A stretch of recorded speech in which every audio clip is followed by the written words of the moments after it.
In this video we'll talk about some new validation options for the dialog component in version 11. So you can see here we have a very simple dialog, and if I type in some value and then hit submit, I get an error message back over here. This is a global error message because in this particular dialog we didn't define validation at the individual field level as we could have over here, but instead we just defined validation in the Dialog Validate event, and presumably we would have had some code here that executed some logic to check to see whether the dialog was valid or not, but then at the end we just set this flag to true, and then we set the message over there, and that causes then the global error message to display. Now you can see here that the error message is extending beyond the right hand side, so let's quickly go and fix that by setting the div style here to say width 5 inches, and then go back to working preview and then run that, and you can see now we've controlled the width of the dialog. But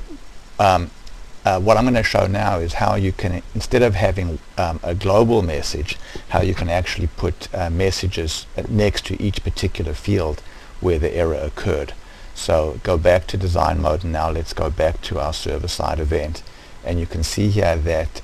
there are now additional options available where you can define this array called DialogValidate.fieldErrors, and you can add as many entries into the array as you want. So let me just uncomment that code over there. So what I've done here is I'm saying that the first entry in the array is for the variable called first name, and then here's my actual error text over there. Now what's commented out here is code that shows how you would set an error message in a control that was part of a repeating section. So quantity colon 3 means set the error message for the quantity control in the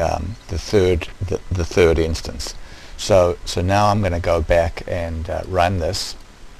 and if I just go there and hit submit, you can see that I get my global error message, and now I've also got an error message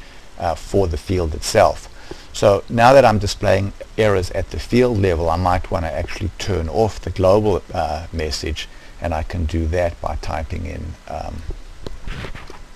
no message, which is a special keyword. And then if I go now to no message and then hit submit, you can see I get the validation at the field level, but I don't get the global. So what I've shown here is an alternative method for creating field level errors in the Dialog Validate event, rather than going to each individual control and creating field level validation using the validation XBasic or validation rules. Thank you very much.